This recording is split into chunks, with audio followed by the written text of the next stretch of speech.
When you cut on the tape, ain't no corner, DB, or player in the nation better than me on the field. My last year in high school, I was an absolute ball hawk. If you threw anything in my vicinity, it was getting snatched out the air every time. But somehow, even though I balled out in high school, I graduated unranked. There's no doubt in my mind, I should have been ranked number 1. Now, I ain't win no awards or nothing my senior season for how well I played, but I guarantee you match me up with any of these quote-unquote top receivers or tight ends, they getting strapped. There's some players that might have had a statistically better season than me, but they're not better than me. That's just a fact. I know the exact reason why I'm not ranked amongst them boys. But before I get into all of that, based on my play on the field and my extremely impressive academic history, I got an offer from Stanford. These coaches got the nerve to make me the number 2 corner. I ain't never been number 2 to nothing or nobody, but don't worry, all that's gonna change real soon, trust. Now, kind of getting back into why I wasn't ranked amongst some of the best players in the country and why they just completely disrespected me. Now, like I said, on tape, I was going crazy, but I was balling down in Fairbanks, Alaska, and I know what you're thinking. What was I doing way out there?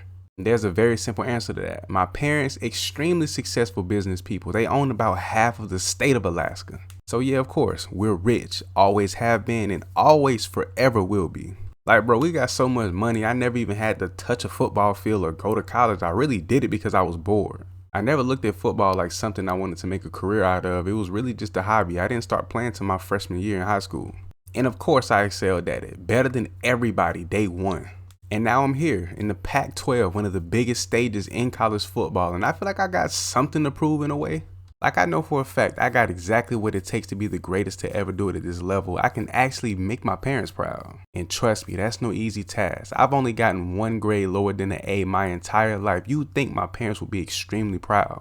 Wrong. My dad ain't never got a grade lower than an A+ his entire life. And every chance that he gets to remind me, he does. And then he brings up how he went to Harvard, how he did this by 21 and that by 25. It's almost like we're in competition at times. Everything he ever touched, everyone he ever met, everything he's always done in his life, he's been number 1. He's been the best. And I don't see myself being anything less than that. So yeah, I guess you can say we're in somewhat of a competition. But when I'm successful with this career in football, bro, he cannot top this. After the first few games, I finally get a chance to challenge for the number 1 corner spot. My coaches set me up for failure. 19 of the 20 reps in practice, they ran the ball to the opposite side of the field, and the one time they put the ball in the air, I pick it off, of course. And in their eyes, that's not enough for me to take over the number 1 corner spot, even though I've been the best corner since day 1.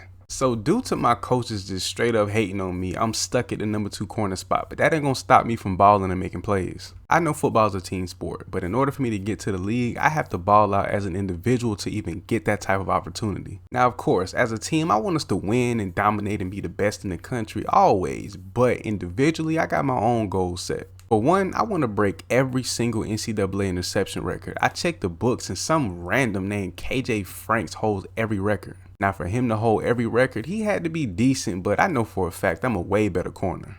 But it's going to be a little tough to break dude records when my hands are like bricks and not magnets to the ball. But even though I dropped a pick, ain't nobody having a worse day than ASU's kicker. He missed a game-tying field goal with 2 seconds left on the clock. He's a bum. Another week, another game of me not being the number 1 corner, and it just doesn't make any sense. Why? Because I'm going crazy, locking up these receivers, catching picks in the end zone, toe tapping that thing. Come on, who's a better corner than me right now? Whether it's man coverage, zone, it don't matter. I'm running the routes for the receivers, but the only thing I'm struggling with is my brick hands. Don't know how I allow myself to slip up like this, but Leighton Smithson beat me deep for a bomb. Like, what?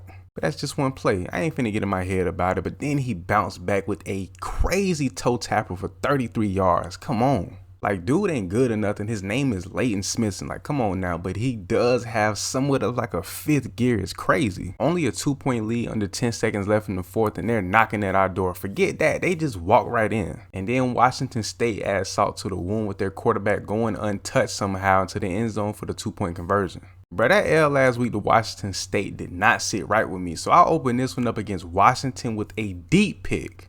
Overall, I feel like our defense is pretty solid. The safety position is decent. Of course, we strapped at corner, but we do have a little bit of a weakness. The big boys up front, they ain't all that great getting pressure on the quarterback. And in the run game, they're not as dominant as we would like.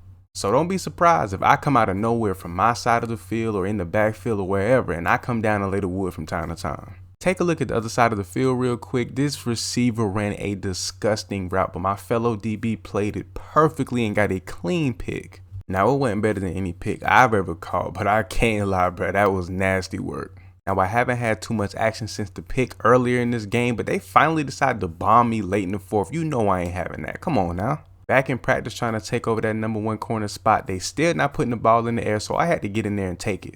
And this time around, I won't be denied. Your boy is not a number 1 corner. I'm officially on that left side of the field, and we got number 18 ranked Utah this week. Let's go. I ain't gonna lie, bro. I'm hyped. I finally got what I deserve. Anything come my way today, I'm clapping. I'm going crazy. If I'm being real though, my game all around as a corner is damn near perfect, but I do struggle with these routes coming across the middle of the field. But you see what I mean by my guys up front not getting it done? He got completely faced. I had to come in and get the tackle. Like, come on, bruh. And of course, the second I start worrying about what my teammates doing, I slip up. Like, bruh, y'all messing up my game. This ain't on me. And bro, my speed, I baited this up perfectly, but this QB's throwing the ball so fast, bro, like with precision too. We got the win. I had a decent game, but I was supposed to have at least 2 picks on the day, bro. So boom, last week me and the guys on the team threw a little party to celebrate our win over a ranked team, nothing too crazy. And like I said, nothing too crazy, about 400 or 500 people, and we had the whole block shaking till about 4 a.m. But yeah, nothing too wild. And y'all know I'm the hottest freshman in the country, number 1 corner. I'm somewhat of the host of the party. In the house we're having the party in, a $3.5 million crib my pops bought for me just so I can be comfortable while I'm on my grind at Stanford. And as time go on, I noticed some frat boys walk in, seniors, 5-year guys. I'm like, okay, cool, whatever. But what I didn't know about them boys, they have a terrible reputation of crashing parties and being very disrespectful with the women. Bro, these boys ain't been in the crib for 5 minutes and they already in here wild and getting disrespectful, drunk. And of course, with it being my party, my crib, I'ma step in and try to defuse the situation, and things just go left, bro. A bunch of cocky, drunk frat guys at a party in front of beautiful girls, it's a recipe for disaster. The football team versus the frat house, bro. It was a full-blown Royal Rumble in the crib. It's kind of funny looking back at it. But of course, campus police showed up. Even the real police showed up. They had to stop everything, break it up, and I was in a lot of trouble to say the least. And even after everything that transpired, we all was in there going crazy, fighting and whatnot. I was the only one who was in major trouble. So the school/team ended up suspending me for a game. Like, bro, how you gonna suspend your best player? Now, them boys did pull off the win against number 8 ranked Oregon, but bro, how was I the only one to get punished? And man, as you could imagine, Pops was down my throat about this, bro. He was literally on my neck about it. And if I had $1 for every time he told me he was disappointed within that 2-day span, bro, I would be as rich as him. And I'm trying to explain to him it's not that big of a deal. We were just having fun and things may have got a little out of hand. I mean, there was a little fire in the bathroom, the kitchen is torn to shreds and a few of the windows are busted, but we rich, we can afford to fix it. And of course my mom trying to play peacemaker of the situation, but I love her though. She never at my throat about every little situation. After I came back from suspension, I let some of the guys in the locker room know how I felt. And I told them straight up, how they gonna leave me out to dry? They ain't take no responsibility for what transpired. And out of all people in that locker room, guess who steps up first to get in my face and tell me it's all my fault? The the former number 1 corner whose spot I took as a freshman. Of course he gonna be the one to step up. Dude, salty. And I told him the only reason you saying that because you not the guy no more. I'm him. You got beat out by a freshman. You trash. And then to my complete surprise, a few of the other guys stepped up on his behalf and they took his side. Like, what? And I'm like, how? Explain to me how that was my fault. It was completely out of my control. And then they went on about how I exaggerated, I got disrespectful, blase, blase, blah. And yeah, the situation could have been handled differently. I might have called some dudes out of their names through the first punch, but I had to let them know this is my house. I had to set the tone. And man, ever since that day in the locker room, the team ain't been the same. Chemistry been off. It's just been bad. And I let them boys know straight up, I'm not with the drama. I can go touch $1 million physically right now if I wanted to. Y'all can't do that. The team needs me. I don't need the team. Now, looking back, I might have said a little too much, might have hurt some feelings, but it's facts, and no one can argue with the facts. Over the next few practices, bro, I'm getting into it with teammates, fights breaking out, and when I'm mad, one thing about it, bro, I'm gonna run my mouth and ain't nobody gonna like it. And even my DB coach biting into this narrative of I'm the problem. I told that boy straight up, my pops make your salary in a month. Lower your tone when you talking to me. And then during the DB film study session, he gonna say, yeah, BP, you might get demoted back to the number 2 spot, if not the nickel. 2 picks against Notre Dame, demote that. Bro, this one situation has caused so much friction between the team, but I'm locked in, I'm focused, I'm still balling, but I can't say the same for everybody else.